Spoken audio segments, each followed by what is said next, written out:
हरे कृष्णा। हम सभी पहुंच गए हैं भागवत गीता के 13वें अध्याय के 13वें श्लोक में, जिसमें भगवान श्री कृष्ण अर्जुन को बता रहे हैं आत्मा और परमात्मा के गुण के बारे में। जिसमें भगवान बता रहे हैं कि आत्मा का ना कभी अंत होता है, ना ही कभी जन्म होता है। यह अनादि है, अनंत है और यह मेरे अधीन है। वहीं परमात्मा के बारे में जब भगवान श्री कृष्ण अर्जुन को बता रहे हैं तो उनका कहना है कि परमात्मा हर एक मनुष्य के शरीर के अंदर ही विद्यमान है और वह पूर्ण रूप से उस व्यक्ति के गुणों के बारे में जानती है और वह क्या चाहता है उन सभी के बारे में जानती है। और जिस प्रकार की प्रवृत्ति प्रबल होती है मनुष्य के अंदर किसी चीज़ को लेके, परमात्मा बिल्कुल उसके सामने वैसा ही स्वरूप प्रकट कराती है। अब इस चीज़ को हम कैसे समझें, इस चीज़ के लिए हम एक बहुत ही छोटी सी कहानी को देखते हैं, जिसमें एक परिवार, जिसमें एक महिला, पुरुष और उसका बच्चा साथ में रहा करते थे। और वह जो परिवार का जो मुखिया है वह हमेशा भगवान श्री कृष्ण को भोग लगाया करता था, हर रोज़ भोग लगाया करता था। लेकिन वह किसी काम की वजह से अपने गांव से दूर चला गया, जिसके कारण उसने अपनी पत्नी को कहा कि मैं अभी कुछ दिन यहाँ रहूँगा नहीं, लेकिन तुम भगवान श्री कृष्ण को भोग लगाना कभी नहीं भूलना। तभी वह महिला अपने पुत्र को दूसरे दिन बोली कि बेटा जाओ, आज तुम्हारे पिताजी यहाँ नहीं हैं, भगवान कृष्ण को भोग लगाओ। तो वह बच्चा अपने पिता को अक्सर देखा करता था कि किस प्रकार से भोग लगाया जाता है। वह मंदिर में गया, भगवान के सामने भोग की सामग्रियां रखी और भगवान से कहा कि भगवान जी, मैं 15 मिनट में आता हूँ, तब तक ये सारे जो भोग लगे हैं आप उसे खा लीजिएगा। वह बच्चा चला गया। उसके बाद 15 मिनट बाद वो वापस आया और देखा कि सारा का सारा चीज़ जैसे वह रख के गया था वैसे ही रखा हुआ है। अब यह देखकर वो बच्चा काफ़ी व्याकुल हो गया और बहुत ज़्यादा रोने लगा और वह भगवान से कहने लगा उनकी मूर्ति के सामने कि भगवान, अगर आप ये भोग नहीं खाएंगे तो मेरी माँ आज बहुत मारेगी, बहुत पीटेगी कि तुमने भगवान का भोग नहीं लगाया, तो आपको तो ये खाना ही पड़ेगा।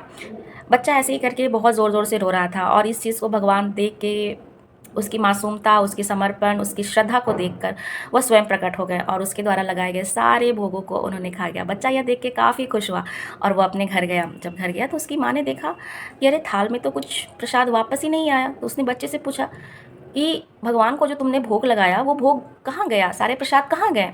तो उस बच्चे ने कहा कि भगवान ने सारे खा लिए। तो माँ को आश्चर्य हुआ और उन्हें लगा कि ऐसा तो हो नहीं सकता, पक्का इसी ने खा लिया होगा। हर रोज़ यही हो रहा था। फिर उसके पिता आए। तो माँ ने बताया कि देखिए, हमारा बेटा भगवान को भोग लगाने गया और वहाँ से जब वो वापस आता है तो थाल बिल्कुल खाली रहता है। आप इतने दिनों से भगवान के भोग लगा रहे हैं, एक तुलसी का पत्ता तक गायब नहीं हुआ और ये पूरा का पूरा थाल में से पूरा भोग ही गायब हो जाता है। तो आप इसे देखिए कि ये क्या करता है, कैसे भगवान का भोग लगाता है, ये सारे रास्ते में ही ये खा जाता है। तो एक दिन फिर से उसकी माँ ने एक थाल दिया सजा के भगवान के भोग लगाने के लिए। बच्चा मंदिर गया और मंदिर जाके भगवान से वह उसी तरह से कहा कि भगवान, आपको ये सारा भोग जो है उसे खाना है आपको, नहीं तो माँ मुझे बहुत मारेगी, आपको खाना ही होगा। तो उसने भगवान को इस तरह की बातें कर ही रहा था कि ये सारी चीज़ें उसके पिता पीछे छुप छुप के देख रहे थे। बच्चा बहुत ज़्यादा विनती कर रहा था भगवान से कि भगवान, अगर आप आज नहीं खाएंगे तो आज मेरी माँ बहुत मारेगी, क्योंकि माँ ने कहा है कि अगर आज तुम्हारे भगवान नहीं खाएंगे तो आज तुम्हें पिटाई लगेगी बहुत ज़्यादा।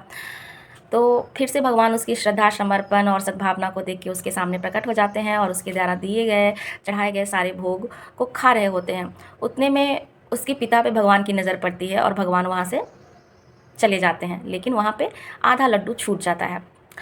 तो यहाँ पे कहने की ये बात है कि अगर हमारे अंदर पूर्ण श्रद्धा होगी, पूर्ण समर्पण होगी और पूर्ण समर्पण के साथ अगर हम किसी भी क्रिया को करते हैं, चाहे वो भगवान को ही पाना क्यों ना हो, हम निश्चित रूप से कर सकते हैं। उसमें हमें ज़रूरत है अपने अंदर पवित्रता लाने की, सच्चाई लाने की, श्रद्धा लाने की, समर्पण लाने की।